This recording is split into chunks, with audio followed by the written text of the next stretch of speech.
வணக்கம் மக்களே, நம்ம சேனலில் ஃபர்ஸ்ட் டைம் பார்க்குறவங்க மறக்காமல் சப்ஸ்கிரைப் பண்ணிக்கோங்க. இப்போ நம்ம பார்க்க போகிறது மகாநதி தான். விஜய் வந்து பார்த்திங்கன்னா காவேரி கிட்டே போயிட்டு பேசுகிறாங்க.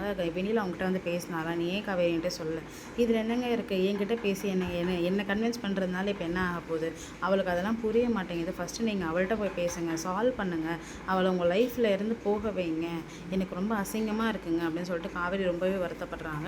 இவங்க ரெண்டு பேரும் வந்து அந்த எக்ஸிபிஷனில் பேசிகிட்டு இருக்கும்போது உடனே இந்த மீடியாக்காரங்கெல்லாம் வந்துடுறாங்க. வந்துட்டு ஏய் விஜய் காவேரி நிற்கிறாங்கடா, வாடா போயிட்டு பேசலாம், செம்ம கண்டென்ட் சிக்கியிருக்கு அப்படின்னு சொல்லிட்டு உடனே வந்து விஜய் கிட்ட வந்து, என்ன சார் வெண்ணிலா வந்து நாளைக்கு உங்களுக்கு கல்யாணம் உங்கள் கண்ணன்னு சொல்லிட்டு இருக்காங்க, நீங்கள் என்னென்ன வந்து இன்றைக்கி காவேரி கூட பேசிகிட்டு இருக்கீங்க அப்படின்னு உடனே விஜய் வந்து நீங்கள் இங்கே நிற்காதீங்க, கொஞ்சம் தள்ளி வாங்க, வியாபாரம் நடக்கிற இடத்துல வந்து நிற்காதீங்க, பிஸ்னஸ் கெட்டு போகும் அப்படின்னு சொல்லிட்டு உடனே வந்து விஜய் வந்து நான் சொன்னேன் அவங்கக்கிட்ட, யாரோ சொல்கிறதுக்காக நீங்கள் எதுக்கு என்ன வந்து சொல்கிறீங்க அப்படின்னு என்ன சார் இப்படி சொல்கிறீங்க, அவங்க சொல்கிறத நாங்கள் தான் கவரே பண்ணோம், நீங்கள் எங்கள்கிட்ட இப்படி சொல்கிறீங்க, நீங்கள் இன்னும் அன்றைக்கி சொன்னீங்க தானே சார், அவங்க வீட்டிலேருந்து நாங்களும் கேட்டு தானே சார் இருந்தோம் அப்படின்னு சொல்லிட்டு சொல்கிறாங்க.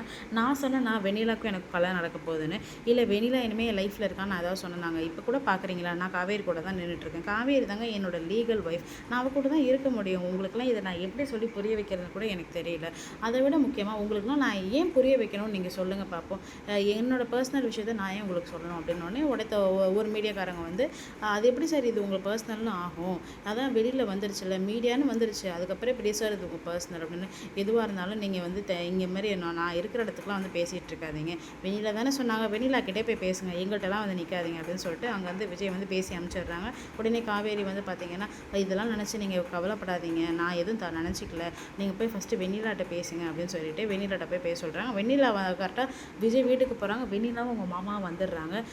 என்ன விஜய், எனக்கும் ஒன்றும் கல்யாணம் நடக்காதுன்னு சொல்லியிருக்கு அப்படின்னோடனே, ஆமாம் நடக்காது தான், ஒன்று நான் ஏன் கல்யாணம் பண்ணிக்கணும் அப்படின்னு சொல்லிட்டு காவேரி விஜய் வந்து வெண்ணிலாவை செம்மையாக கத்தி விட்டுறாரு. நம்ம சேனல் சப்ஸ்கிரைப் பண்ண ரொம்ப நேரம் சப்ஸ்கிரைப் பண்ணாங்க, மறக்காமல் சப்ஸ்கிரைப் பண்ணிவிடுங்க.